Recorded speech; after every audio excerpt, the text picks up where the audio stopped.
Case নেওয়া যাবে না, এখানে না, আপনারা শিবির মা এইভাবে বলছে। আমার শিবির মা বলিয়া আমারে গেট থেকে বাইর করিয়ে দেয়। তো বাবারে এতদিন ধরে পূজাপুজি করছি, অনেক পূজাপুজি করছি,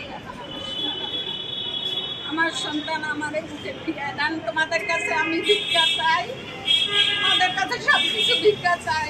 আমার ছেলেরে বুকে দিয়ে দেন। আমার কাছে আর কোনো দাবি নাই, আর কোনো কথা। আমার ছেলে 8টা বছর ধরে নিখোঁজ। মা আমার ঘুমাইতে পারি না, আমার সন্তান কোথায় আছে, কোথায় নাই, কোথায় কাঁদতেছে, কোথায় নাই, আমি ঘুমাইতে পারি না, আমি ঘুমাইতে পারি না। আমার তোমার উপরে আমার নিখোঁজ, আমার ভিক্ষা দান, আমি ভিক্ষা দান চাইছি। আমার সন্তানকে আমার ভিক্ষা দিন, আর কিছু না।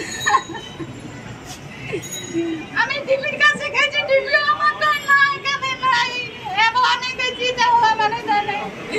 আমি কেটার সময় গেছি ছবি নিয়ে, আমার ছবি নিয়ে, তো এখানে কেউ নাই।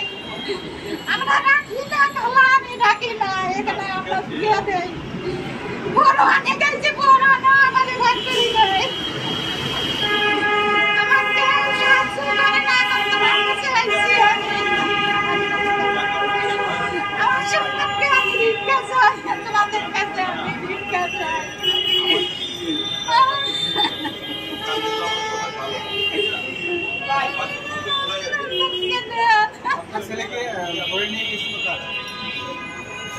দিদির ঘরে নিয়ে গেছে,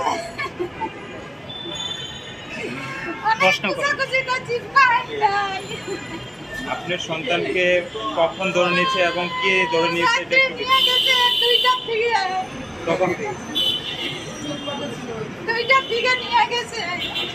তখন কে ধরে নিয়েছে এটা? তখন কি আপনি সিভিল পোশাকে? আচ্ছা, তখন কি আপনারা সাথে ছিলেন? সাথে আমি ছিলাম না, আমি বাড়িতে গেছিলাম, দেশের বাড়িতে গেছিলাম, দেশের বাড়িতে গেছিলাম। আর শিশু নিয়ে নাই, নিয়ে গেছে খুঁজাখুঁজি অনেক করছি, অনেক খুঁজাখুঁজি করছি বাইরে।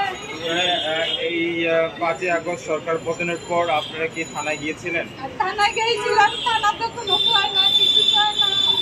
আয়না ঘরে গেছি, ছবি টবি সব দিছি, মোবাইল নাম্বার সব টিকিনা টিকিনি সব দিছি, কিছুই হয় না, কিছুই হয় না। ওদের কাছে আমি ভিক্ষা চাই,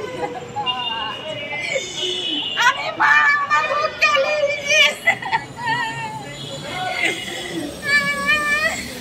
আয়নাগরে প্রশাসন কি স্বীকার করছে যে তাকে নিচ্ছে, না অস্বীকার করছে? অস্বীকার হয় না, ছবি চাইছি, ছবি দিছি, অস্বীকার